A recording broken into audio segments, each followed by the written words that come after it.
ভারত যদি শেখ হাসিনাকে ফেরত না দেয় তাহলে কি ভারতের সাথে সম্পর্ক নষ্ট হবে? এখন যে তলানিতে আছে তেমনই থাকবে নাকি উন্নতি হবে? এটা একটা মুখ্য প্রশ্ন এবং আলোচনা বিশ্লেষণ।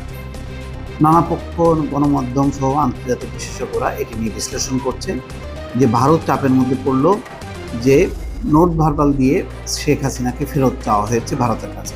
ভারত তার জবাব দেবে। এই যে নোট ভার্বাল দেওয়া হয়েছে, চাওয়া হয়েছে, ভারত জবাব দেবে, এই যে টানাপোড়েন, পাল্টাপাল্টি, তাতে সম্পর্ক ভালো থাকার কথা না।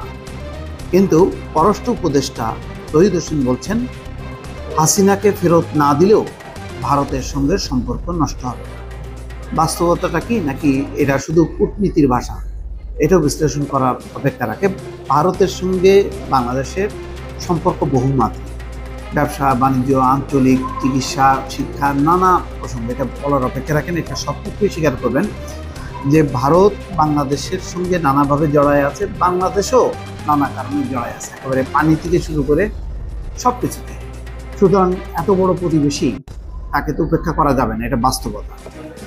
কিন্তু সম্পর্কের ভিত্তি কী হবে? আজকে জেনারেল ওয়াকারুজ্জামান কিন্তু বলেছেন, সম্পর্কের ভিত্তি হবে ন্যায্যতার ভিত্তিতে একটা সম্পর্ক হবে, অর্থাৎ সম্মান মর্যাদার সম্পর্ক হবে। কোনো এক পক্ষ অন্যায় করে যাবে বা চাইতেই থাকবে, সে নিয়েই যাবে, এমন যাতে একতরফা না হয়। তো এটা ভালো। কিন্তু শেখ হাসিনা একটা বড় কাটা হয়ে আছে।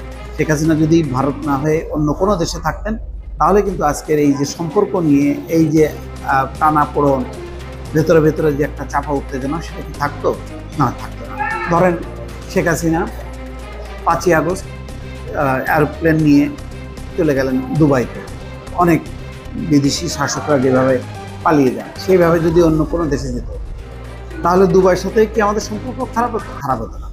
কিন্তু ভারতের সাথে সম্পর্ক খারাপ হওয়ার কেন শঙ্কা করা হচ্ছে? এই কারণে যে ভারতের সাথে আমাদের প্রত্যর্পণ চুক্তি আছে, যে বাংলাদেশের অপরাধীরা ভারতে গেলে ভারত ফিরিয়ে দেবে, ভারতের অপরাধীরা বাংলাদেশে থাকলে ফিরিয়ে দেবে। কিন্তু শেখ হাসিনা কি সেই অর্থে অপরাধী? না, অপরাধী না। শেখ হাসিনা এক অর্থে গণহত্যার অভিযোগে অভিযুক্ত, আবার আরেক অর্থে, বড় অর্থে, তিনি হচ্ছেন রাজনৈতিক আশ্রয় চেয়েছেন। পৃথিবীর দেশে দেশে যখন কি সরকার এবং রাষ্ট্রপ্রধানরা পালিয়ে যান, তখন কিন্তু বড় তাদের পরিচয় হয় যে তাদের একটা রাজনৈতিক আশ্রয়। এখন রাজনৈতিক আশ্রয়ে আছেন, এইটা যদি ধরে নেওয়া যায়, তাহলে বাংলাদেশের সাথে ভারতের সম্পর্ক ভালো থাকবে। কিন্তু যেহেতু গণহত্যার অভিযোগ আছে, টাকা পাচার, দুর্নীতির অভিযোগ আছে, এবং সবচেয়ে বড় কথা হলো যে ভারত আগে যেভাবে বাংলাদেশের সাথে ট্রিট করেছে, সেইভাবে বাংলাদেশ এখন চলতে চায় না। বাংলাদেশ চায় সবার সঙ্গে। তার চোখে পাকিস্তানও যা, ভারতও তাই, নেপালও তাই, চীনও তাই, সবাই। কিন্তু ভারত কি এটা মানবে? মানবে না। ফলে একটা মনস্তাত্ত্বিক কিন্তু একটা টানাপোড়েন আছে। এটাকে আমরা যতই বলি না কেন যে না, এগুলি মানে একটা দুইটা ইস্যুতেই তেমন কিছু হবে না, না হবে, অবশ্যই। তো সেই কারণেই তিনি বলছেন যে, একটু টেকনিক্যালি উত্তর দিয়েছেন যে দুদেশের দ্বিপাক্ষিক সম্পর্ক নষ্ট হবে না বলে মন্তব্য করেছেন পররাষ্ট্র উপদেষ্টা তৌহিদ হোসেন। কিন্তু আমার ধারণা, যত যাই বলুক না কেন, একটা টানাপোড়েন, একটা খচখচানি থেকেই যাবে। এটা কবে কিভাবে দূর হবে, সেটা এখন দেখার বিষয়। দর্শক ভালো থাকবেন। আল্লাহ হাফেজ।